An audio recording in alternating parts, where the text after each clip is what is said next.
استغفر الله العظيم القيوم وأتوب إليه. استغفر الله العظيم الذي لا إله إلا القيوم وأتوب إليه.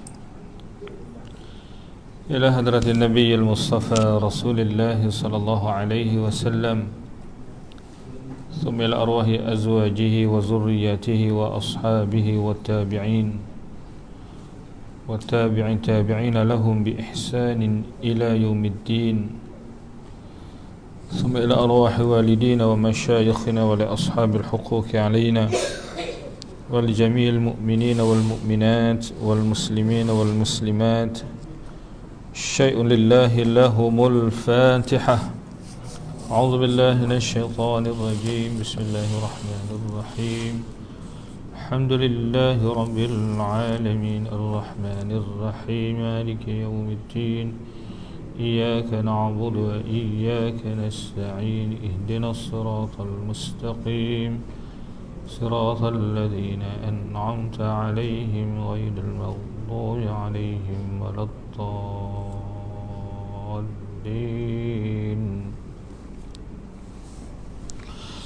Assalamualaikum warahmatullahi wabarakatuh. Alhamdulillahi rabbil alamin, wa bihi nasta'in ala umurud dunya waddin, wa bihi nastaghfiruh. Assalatu wassalamu ala asyrafil anbiya'i wal mursalin, sayyidina wa habibina wa syafi'ina wa maulana Muhammad wa ala alihi wa ashabihi wa atba'ihi ila yaumiddin. Allahumma aftah alaina hikmatak wanshur alaina min khazaini rahmatik ya arhamar rahimin. Summa amma ba'du. Yang dihormati Tuan-tuan Imam, Tuan-tuan Bilal, pengerusi serta tuan kuasa masjid, hadirin dan hadirat muslimin dan muslimat yang dirahmati Allah sekalian, alhamdulillah wa syukrulillah. Pertama-tamanya sama-sama kita mengucapkan puji dan syukur kehadrat Allah Subhanahu wa taala atas segala nikmat-nikmat kurniaan Allah ya, yang berpanjangan dilimpahkan kepada kita bersama dengan berbagai-bagai bentuk nikmat. Walaupun sepanjang 3 bulan yang lepas kita telah diuji dengan satu virus ya, diuji dengan penyakit, pun begitu alhamdulillah keadaan sudah bertambah baik, dan moga-moga kita doakan keadaan akan kembali seperti asal, dan insya-Allah kita dapat menjalani hidup dengan cara yang lebih baik di masa yang akan datang. Alhamdulillah tuan-tuan, pada malam ini kita dapat bersama lagi untuk kita menyambung lagi ya perbincangan di dalam kitab La ilaha illallah manhaj hidup muslim.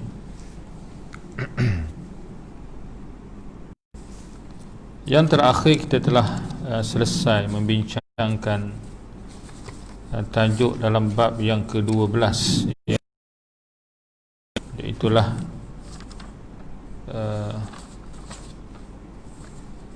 tajuk apa dulu ya,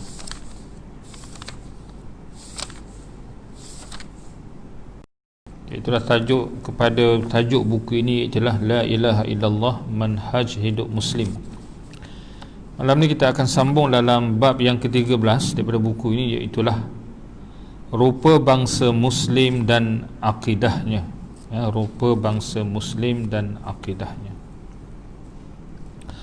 Pengarang menyatakan kepada kita, Islam datang membawa satu konsep baru untuk umat manusia. Konsep iaitulah konsep mengenai hakikat segala tali temali dan alat penghubung.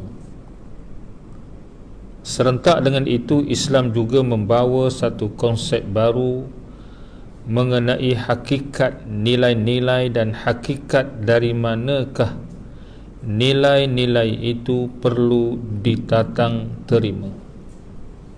Ini suatu hakikatlah tuan-tuan ya. Setelah Ya, manusia ni walaupun pada awalnya manusia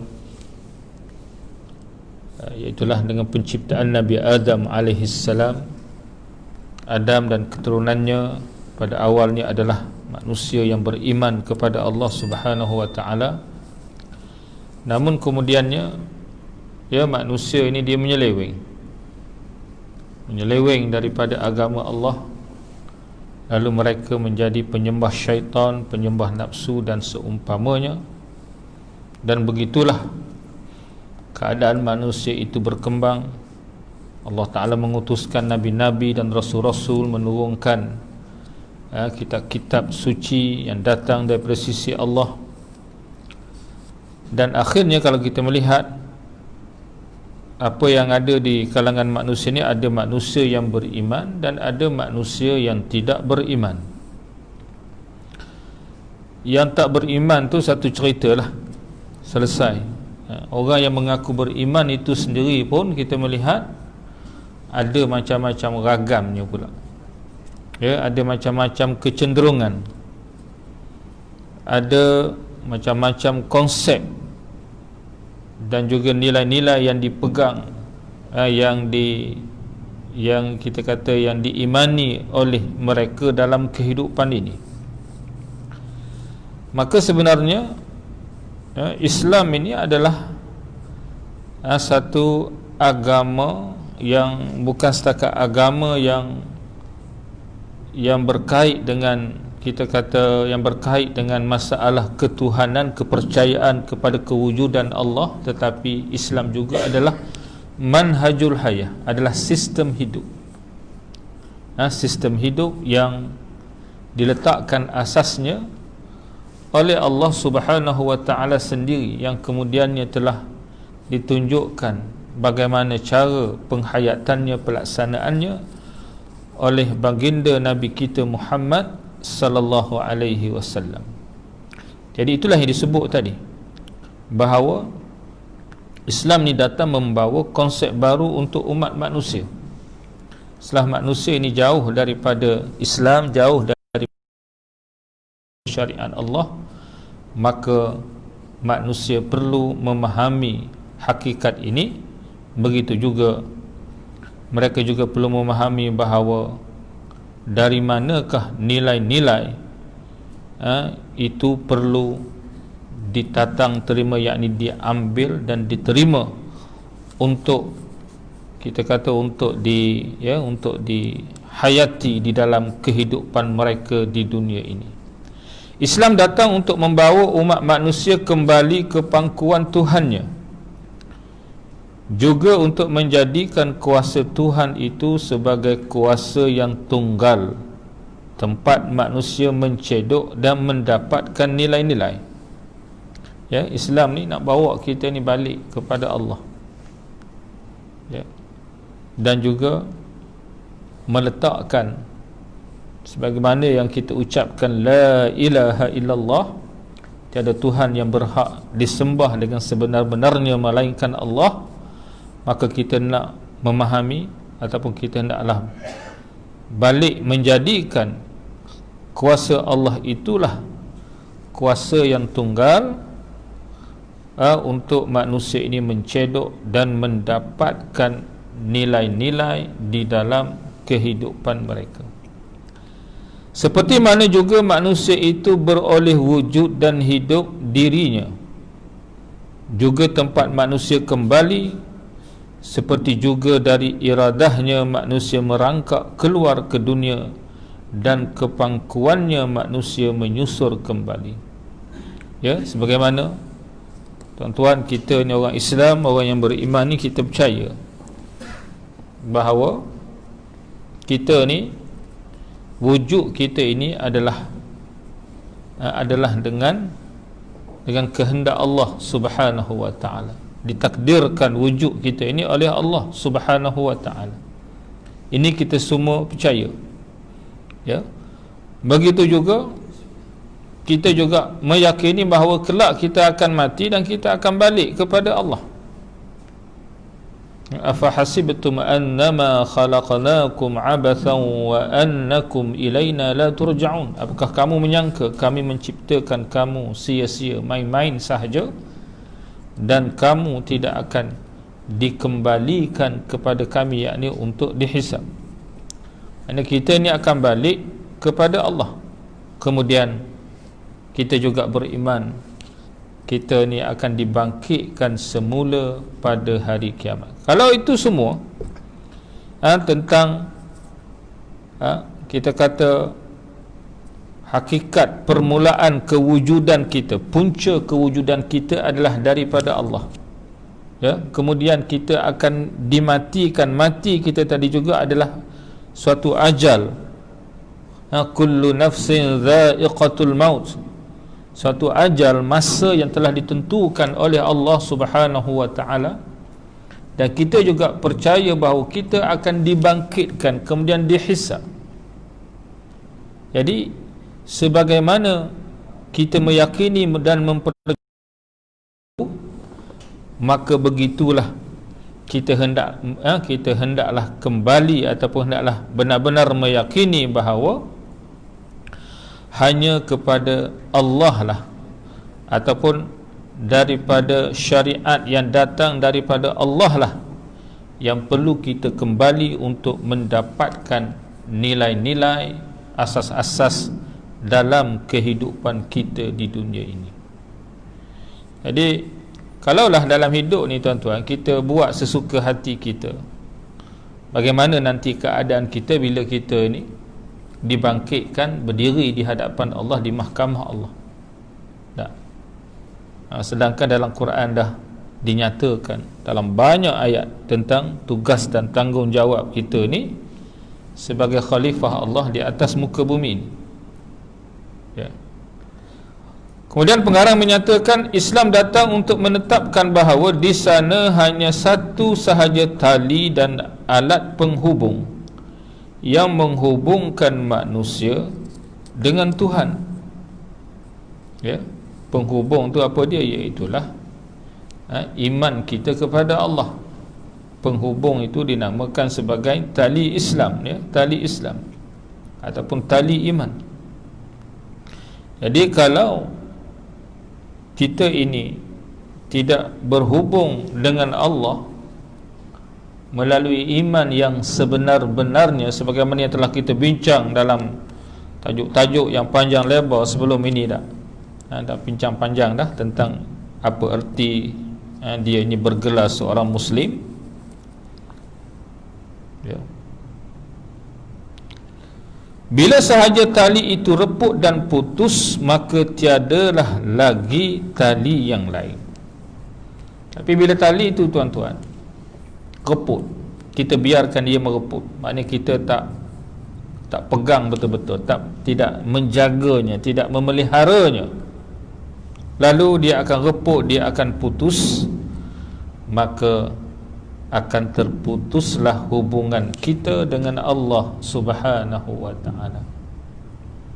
Kita akan terputus hubungan dengan Allah. Jadi bila putus hubungan dengan Allah ni, macam mana kita ni nak mendapatkan, kita nak berjaya untuk mendapatkan syurga Allah di hari akhirat kelak, sedangkan kita ni terputus dah hubungan dengan Allah Subhanahu wa ta'ala. Kadang-kadang orang Islam sendirilah yang dia tak sedar, dia tak sedar bahawa dia telah memutuskan tali hubungan dia dengan Allah Subhanahu wa ta'ala.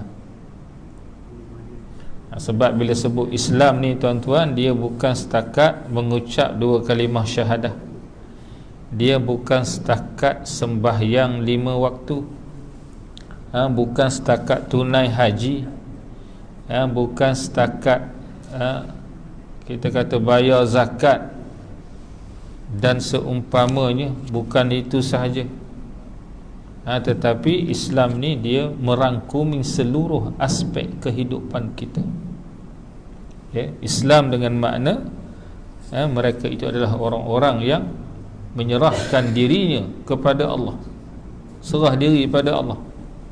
Dia memahami bahawa dia adalah milik Allah Subhanahu wa ta'ala.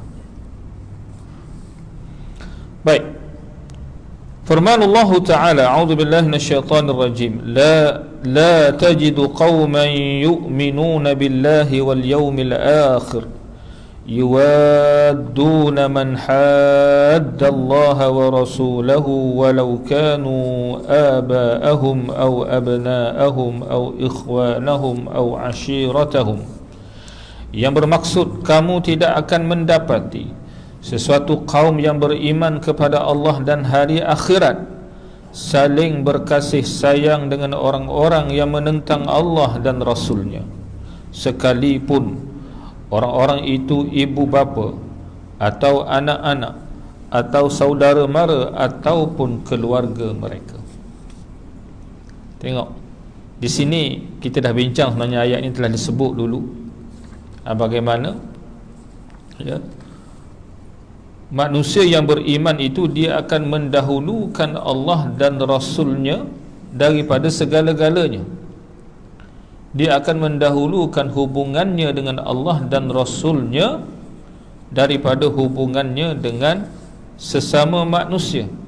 Sebab itulah disebut dalam ayat ini, orang yang beriman kepada Allah dan hari akhirat, tentulah dia tidak akan berkasih sayang dengan orang-orang yang memusuhi Allah dan Rasulnya,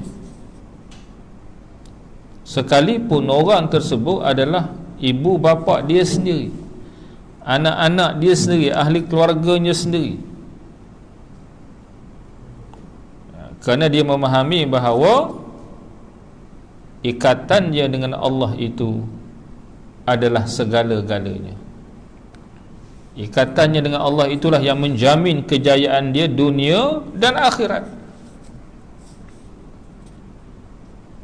Walaupun ada manusia yang menyangka, walaupun dia tidak mengikat dirinya dengan Allah Subhanahu wa ta'ala, dia menyangka bahawa dalam hidup ni dia melihat mereka ini berjaya, nampak berjaya lah, kaya raya, senang lenang apa semua sekali. Tetapi sebenarnya itu bukanlah kita kata kejayaan yang hakiki. Sebab dunia ni tuan-tuan, berapa lama sangat kita hidup atas dunia ni tak? Kadang-kadang yang kaya-kaya tu pun dia dapat dengan cara dia menindas orang lain, dengan cara yang tidak betul, dengan cara yang tak mengambil kira halal dan haram dan seumpamanya. Ya. Baik. Firman Allah Ta'ala lagi, a'udzu billahi minasyaitonir rajim, alladzina amanu yuqatiluna fi sabilillah walladzina kafaru yuqatiluna fi sabilit taghut faqatilu awliya asy-syaitan inna kaida asy-syaitani kana dha'ifa. Surah An-Nisa ayat 76. Yang bermaksud, orang-orang yang beriman itu berperang di jalan Allah, dan orang-orang yang kafir itu berperang di jalan taghut. Sebab itu perangilah kawan-kawan syaitan itu, kerana sesungguhnya tipu daya syaitan itu adalah lemah. Ini di saat tuan-tuan berlakunya pertembungan di antara iman dan kufur, antara iman dan kufur, maka kita akan melihat orang yang beriman itu dia hendaklah berjuang, berperang pada jalan Allah. Dia kena pastikan dia berperang, berjuang pada jalan Allah.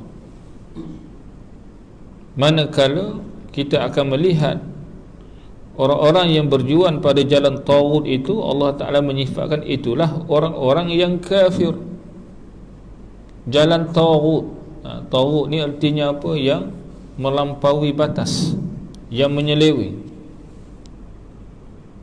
Nanti akan dibawa tentang ayat juga tentang yang disebut tentang jahiliyah.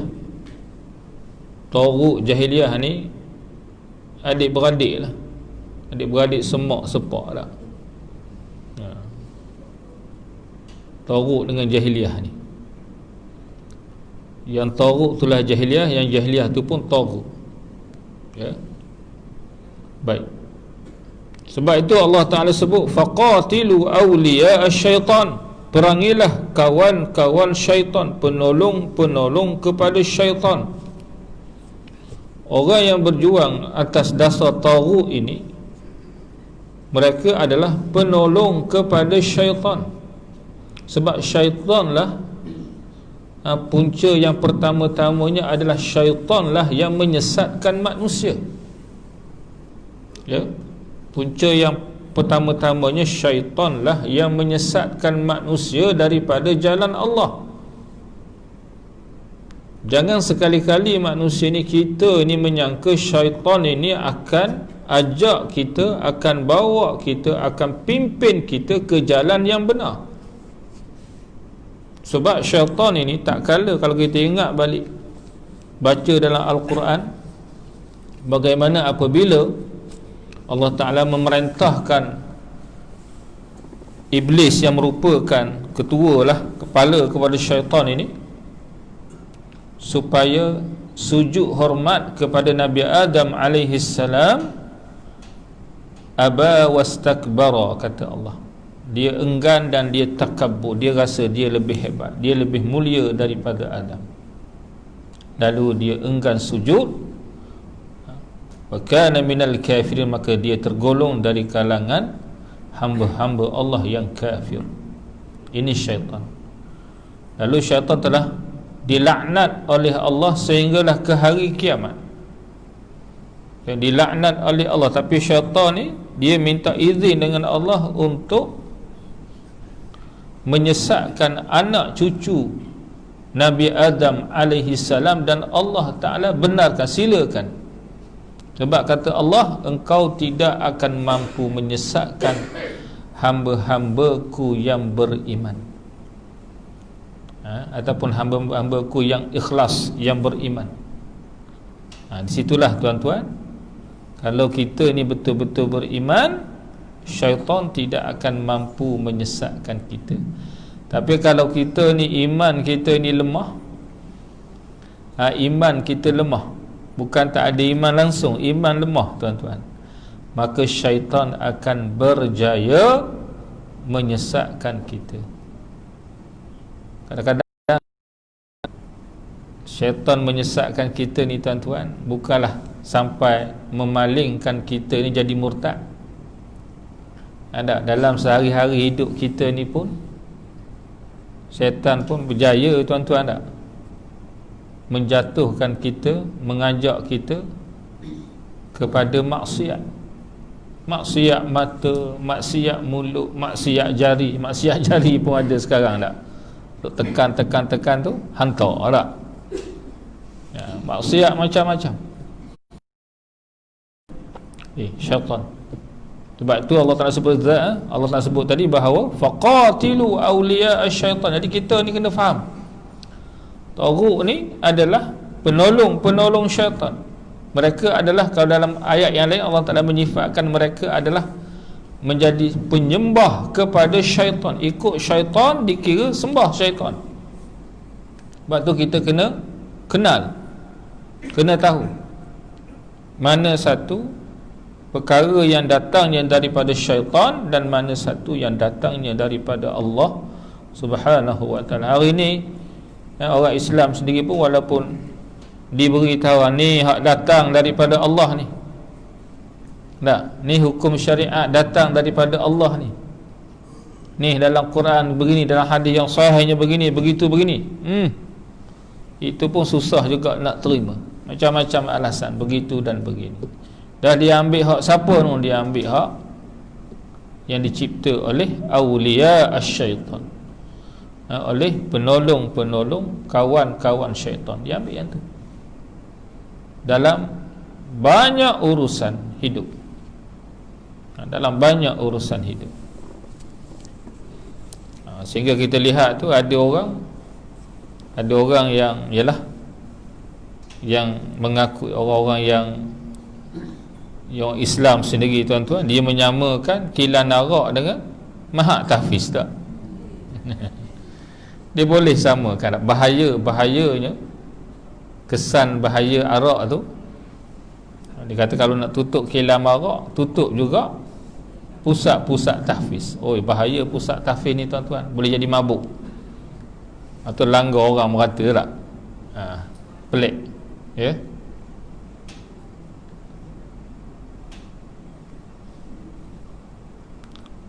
Sebenarnya inna qaidash syaitani kana dha'ifa, kerana sesungguhnya tipu daya syaitan itu adalah lemah.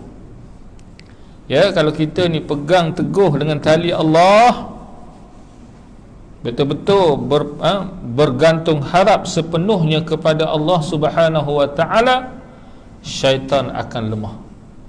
Syaitan akan lemah. Tapi kalau kita tak pegang dengan tali Allah, ya, tak pegang dengan Islam, kitalah yang akan lemah. Orang Islam lah yang akan lemah, lalu mereka akan dikalahkan oleh syaitan dan juga oleh pembantu kawan-kawan syaitan itu sendiri. Baik. Juga di sana, kata lagi pengarang, juga di sana ada hanya satu jalan, satu sahaja jalan yang sampai kepada Allah. Jalan untuk sampai kepada Allah ni satu jalan, yakni jalan Islam lah. Manakala semua jalan lain tidak akan sampai kepadanya.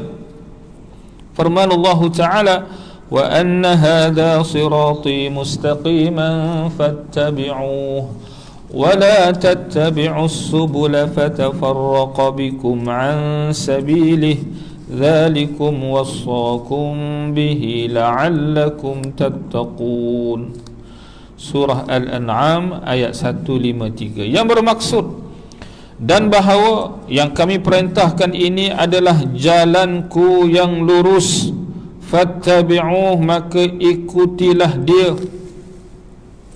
Ya, ni Allah Ta'ala sebut apa yang perintah yang datang daripada Allah itu adalah jalan Allah yang lurus. Kata Allah, fattabi'uh, maka ikutilah dia. Kata ulama, fattabi'uh di sini adalah menggunakan fi'il amar, perintah, yakni wajib kamu ikut jalan ini, kerana ini adalah jalan Allah yang lurus, yakni jalan Islam ini adalah jalan Allah yang lurus.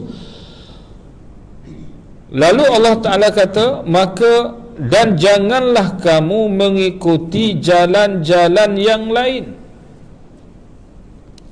kerana jalan-jalan itu mencerai beraikan kamu dari jalannya, akan menyelewengkan kamu, menggelincirkan kamu daripada jalan Allah. Ada riwayat cerita, masa Nabi baca ayat ni, Nabi ambil satu ranting kayu, Nabi buat garisan. Nabi buat garis, satu garis yang betul, tengah-tengah satu garis yang lurus. Kemudian Nabi buat garis belah kanan beberapa garisan, belah kiri pun beberapa garisan, supaya sahabat ni faham. Lalu Nabi membacakan ayat ni, wa anna hadha sirati mustaqiman fattabi'u. Ni jalan Allah, inilah jalan yang lurus yang wajib kamu ikut. Wala tattabi'u subul, jangan kamu ikut jalan-jalan yang lain yang menyeleweng daripada jalan Islam ini. Ini bukan nak pergi Kuala Lumpur ni tuan-tuan, boleh ambil kok Sabak berenam boleh tak? Boleh keluar tu jalan ni, bukan kerana nak pergi ke sana. Itu tak jadi masalah, sebab naik Kuala Lumpur ni tak ada kaitannya dengan akidah pun. Tak? Itu kita kata itu terpulang kepada masing-masing nak ikut jalan mana. Jangan pula kita terpengaruh dengan golongan apa dipanggil itu, golongan yang ialah apa istilah yang digunakan ya, sehingga mereka ni golongan yang menyatakan semua agama adalah sama. semua agama mengajak ke syurga. Semua agama ajak ke syurga tuan-tuan. Dia kata ikut jalan lain-lain je. Kita kata bukan nak Kuala Lumpur ni. Tak betul. Itu satu pendapat yang salah. Quran tak sebut begitu, Nabi pun tak ajar macam tu. Tapi kata Allah, wa anna hadza sirati mustaqima fattabi'u. Ni perlu wajib kamu ikut. Dan kamu jangan ikut jalan-jalan yang lain. Kerana jalan lain ni fatafarraqa bikum an sabilih, dia akan mencerai-beraikan kamu dari jalan Allah. Dan hari ini tuan-tuan, kalau kita lihat orang Islam sendiri yang berpecah belah, bergaduh, bertembung sesama sendiri. Kenapa? Kerana ikut jalan-jalan yang lain, yang namanya sekularisme, pragmatisme, apa lagi, ism ni tak? Aliran-aliran pemikiran manusia ni, pendekatan-pendekatan begitu dan begini, yang dia tak ambil daripada Islam.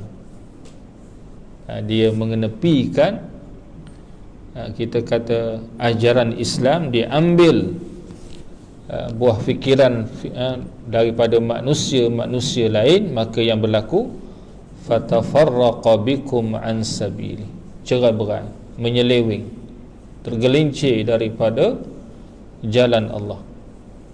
Jadi kalau dah tergelincir tuan-tuan, agak-agak sampai kepada Allah, tak akan sampai. Tidak akan sampai kepada Allah, sebab dia ambil jalan lain, dia ikut jalan lain. Baik. Dan hanya satu sahaja sistem peraturan, iaitu sistem peraturan Islam. Manakala sistem atau peraturan lain adalah jahiliyah belaka. Jadi sistem hidup ni hanya ada satu, iaitu sistem Islam. Selain daripada sistem Islam ataupun peraturan Islam, semuanya termasuk di dalam jahiliyah. Inilah yang ditegaskan oleh Allah dalam surah Al-Maidah ayat 50. A'udzubillahi minasyaitonir rajim. Afa hukmal jahiliyyati yabghun wa man ahsanu minallahi hukman liqaumin yuqinun. Surah Al-Maidah ayat 50. Yang bermaksud, apakah hukum peraturan jahiliyah yang mereka kehendaki, dan hukum siapakah yang lebih baik daripada hukum Allah bagi orang-orang yang yakin. Ini ayat ni, kalau kita baca surah Al-Maidah, dia banyak berkait kisah orang-orang Yahudi dengan orang-orang munafik. Orang Yahudi sendiri, kalau kita baca dalam surah Al-Maidah tuan-tuan, ada kisah diceritakan. Mereka ini beramal dengan sebahagian daripada ajaran kitab Taurat, dan mereka juga meninggalkan sebahagian daripada hukum syariat Allah yang terkandung dalam kitab Taurat. Perkara yang mereka lihat menguntungkan mereka laksanakan. Perkara yang mereka lihat tidak menguntungkan mereka tinggalkan. Sehinggalah juga mereka ini telah menyeleweng dari sudut hukuman kepada orang-orang yang kaya dan berpengaruh, tak sama dengan hukuman yang dikenakan kepada orang-orang biasa, orang-orang yang dipandang rendah dan seumpamanya di kalangan mereka. Tak sama. Maksudnya kalau orang yang berpangkat ni buat salah yang sama, ini hukuman dia. Tapi kalau orang biasa, hukuman lain pula. Hukuman lebih berat bagi orang biasa, hukuman lebih ringan, istimewa kepada orang yang berpangkat, berkedudukan dan seumpamanya. Ini berlaku. Maka satu masa mereka ni pergi, orang yang berpengaruh ni, mereka pergi jumpa Nabi dengan tujuan untuk mereka ini mereka ni nak supaya Nabi mengiyakan dan menyokong hukuman yang mereka kenakan kepada orang-orang yang berpangkat, yang berpengaruh di kalangan mereka. Jadi bila datang jumpa Nabi, maka Nabi menyatakan rujuk balik dalam kitab Taurat yang terkandung dalam kitab kamu. Mereka tu konon-kononnya kalau mereka mengharapkan Nabi akan menyokong tindakan mereka, kerana mereka menyangka Nabi ni akan sokong mereka untuk ambil hati mereka. Tapi tidak, Nabi kita bertegas dalam masalah hukum Allah, walaupun hukum itu terkandung dalam kitab Taurat. Maka di sinilah antaranya sebab turun ayat ni. Allah Ta'ala tanya kepada mereka, apakah hukum jahiliyah yang mereka kehendaki. Jadi adakah kamu ni nakkan hukum yang bukan daripada hukum Allah? Maka sebab itulah para ulama membuat ulasan, semua hukum yang bertentangan dengan apa yang telah ditetapkan oleh Allah termasuk di dalam hukum jahiliyah. Yang Allah Ta'ala, perkara yang Allah Ta'ala bagi ruang pada kita ni untuk buat berdasarkan kebijaksanaan kita, itu tak ada masalah, tuan-tuan. Ini perkara hukum yang telah ada ketetapannya oleh Allah. Kalau kita di peringkat kita sekarang ada di dalam Al-Quranul Karim, tiba-tiba kita ambil hukum lain, maka hukum itu, hukum yang lain selain daripada hukum Allah itu termasuk di dalam kategori hukum jahiliyah. Sebab tu Allah Ta'ala tanya balik, siapakah yang lebih baik daripada hukum Allah bagi orang-orang yang yakin? Manusia, kalau kamu ni mengaku beriman kepada Allah, yakin kepada Allah, hukum siapa lebih baik? Hukum Allah ke hukum ciptaan manusia? Tepuk dada tanya iman kamu. Kalau tanya orang Islam, orang yang mengaku beriman, dia akan jawab hukum Allah. Memanglah dia mengaku, tapi buat ke tidak, cerita nombor dua pula tak. Itu masalah juga. Jadi sebenarnya satu sudut itu adalah menunjukkan kalau manusia macam tu, dia cakap lain, buat lain, itu menunjukkan ada sifat nifaq di dalam diri dia, tak yakin dengan Allah. Allah Ta'ala tanya, wa man ahsanu minallahi hukman liqaumin yuqinun. Hukum siapakah yang lebih baik daripada hukum Allah bagi orang-orang yang yakin? Kita dah sebut banyak kali dah, tuan-tuan, hukum yang datang daripada Allah ni, dianya merupakan suatu anugerah yang cukup hebat daripada Allah untuk kita. Allah Ta'ala sendiri yang beri pada kita suatu sistem peraturan untuk kita laksanakan dalam hidup. Allah Ta'ala bagi ni, ini sistemnya. Tiba-tiba kita tolak, tak sesuai, ketinggalan zaman, apa lagi dah disebut macam-macam. Dah kita ni siapa tak? Ilmu kita ni setakat mana? Umur kita ni boleh menungkak langit ke macam mana dah? Kuat sangat ke kita ni? Hebat sangat ke kita ni? Sehingga kita ni boleh mengenepikan suatu panduan hidup yang datangnya daripada Allah, Tuhan yang memiliki alam ini, Rabbul Alamin, Tuhan sekalian alam.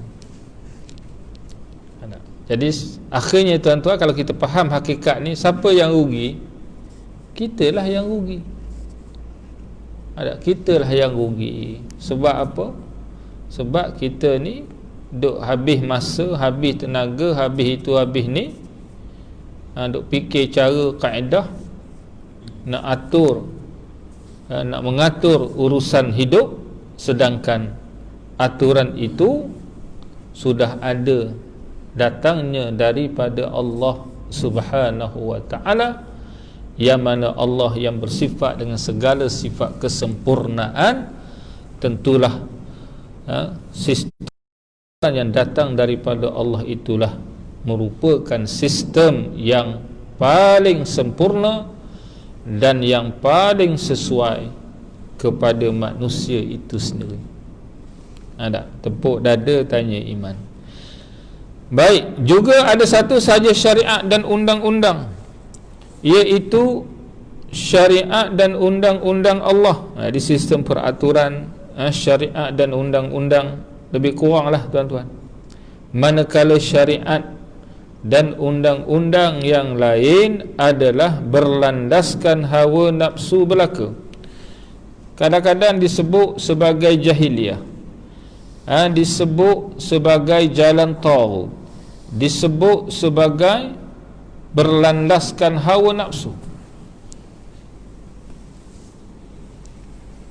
Kita sendiri pun tuan-tuan di peringkat peribadi, sebab dalam diri kita ni semua ada nafsu.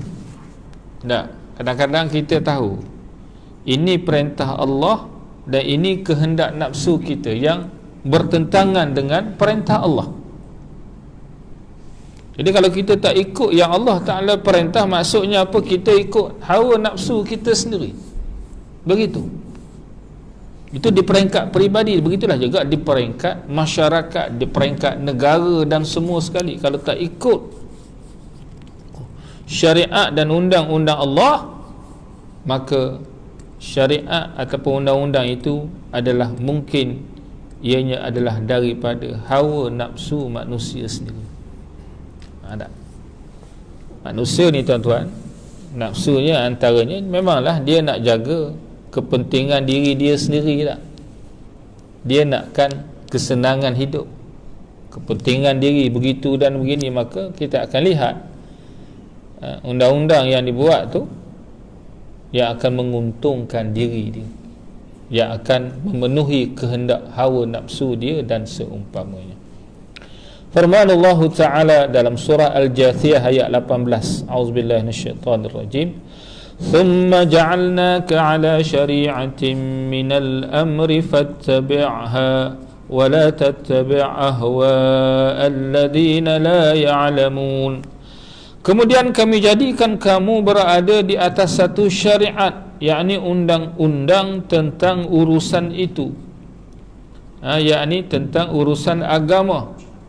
Allah Ta'ala dah letakkan satu undang-undang syariat yang jelas dah. Maka ikutilah syariat itu dan jangan kamu ikut hawa nafsu orang-orang yang tidak mengetahui. Allah Ta'ala dah tetap, dah hukum dah dalam masalah apa-apalah. Contoh dalam masalah hukum jinayah tak? Sebab orang Yahudi ni tuan-tuan, dia hukum hudud ni lebih kurang sama dalam kitab Taurat dengan Al-Quran, lebih kurang sama, ya. Jadi, tapi mereka telah memutabelikkan hukum Allah yang ada dalam kitab Taurat ini, ya. Sebab tu Allah Ta'ala beritahu pada Nabi, wala tattabi' ahwa'al ladzina la ya'lamun, jangan kamu ikut, ya, nafsu, kehendak nafsu orang-orang yang hakikatnya la ya'lamun, tidak mengetahui. Dia belagak pandai, belagak alim, tapi sebenarnya manusia ni setakat mana ilmu yang ada pada manusia? Ada. Nabi Musa sendiri, kalau kita baca dalam surah Al-Kahfi itu, kisah dia yang Allah, dia pergi mengembara sehingga dia berjumpa dengan Nabi Khidir itu. Kenapa? Kerana dia salah cakap. Dia salah cakap bahawa dia tahu. Nabi Musa kata, akulah orang yang paling mengetahui. Lalu Allah Ta'ala suruh dia, kamu, ilmu kamu banyak mana sangat, pergi jumpa, ada lagi orang yang lebih tahu. Dia suruh pergi menghadap, berguru dengan Nabi Khidir alaihissalam. Maka disitulah berlakulah, kita kata begitu, ya. Jadi kalau Nabi Musa yang disebut sebagai kalimullah, orang yang berkata-kata dengan Allah pun boleh bercakap terus dengan Allah Subhanahu wa taala. Ya, bagaimana kalau kita ni orang biasa saja, manusia mungkin cerdik lebih pada orang lain sikitlah, IQ lebih sikit. Tapi kita adalah lemah. Kita lemah sebenarnya. Alladzina la ya'lamun. Di samping itu, kata pengarang lagi, di samping itu hanya ada satu sahaja kebenaran yang tunggal dan tiada duanya. Jadi perkara yang benar, benda yang benar, syariat yang benar, kita ambil daripada akidah agama yang benar, syariat yang benar, sistem yang benar, apa lagi semua yang benar itu, kebenaran itu adalah hanyalah satu kebenaran yang tunggal, tiada duanya, manakala yang lain adalah kesesatan belaka. Firman Allah Ta'ala, "Famada ba'dal haqqi illa ad-dhalal fa anna tusrafun." Yang bermaksud, maka tidak ada sesudah kebenaran itu melainkan kesesatan, maka bagaimanakah kamu dipalingkan dari kebenaran. Jadi begitu. Ya. Penutupnya begitu, tuan-tuan. Jadi kata Allah, tak ada dah selepas kebenaran itu tiada melainkan kesesatan. Kalau bukan Islam, jahiliyah. Kalau bukan berlandaskan hukum Allah, ianya adalah hawa nafsu. Kalau bukan jalan Allah, itu adalah jalan taubah. Dia begitu. Kalau tidak berpegang dengan kebenaran ini, semua yang lain adalah kesesatan, yang sesat, yang menyeleweng, yang semuanya itu akan ditolak, tidak diterima oleh Allah Subhanahu wa ta'ala. Wallahu a'lam bis-shawab. Jadi setakat tu dulu malam ni, tuan-tuan. Sebab tak boleh lebih-lebih, nanti kena saman pula.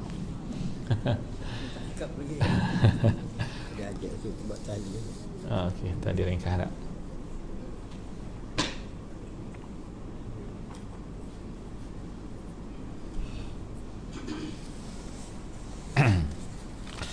Baik, sebelum kita tangguh, ada sedikit permintaan untuk buat tahlil, insya-Allah tahlil ringkas pada malam ni, dan kita sama-sama niat untuk hadiahkan pahala bacaan kita ni dan juga tahlil kita kepada arwah Siti Halimah, arwah Allah yarhamah Siti Halimah binti Leha, Allah yarham Haji Lut binti Tih Halimah, Allah yarhamah Sabariyah binti Abdullah, Allah yarhamah Rabiah binti Pisah, dan terakhir Allah yarham Ishaq bin Putih.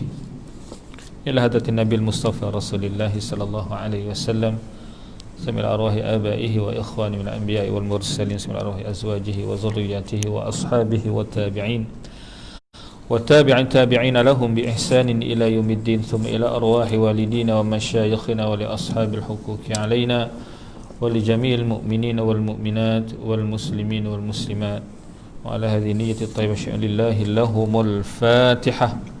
أعوذ بالله من الشيطان الرجيم. بسم الله الرحمن الرحيم. الحمد لله رب العالمين الرحمن الرحيم مالك يوم الدين إياك نعبد وإياك نستعين اهدنا الصراط المستقيم صراط الذين أنعمت عليهم غير المغضوب عليهم ولا الضالين.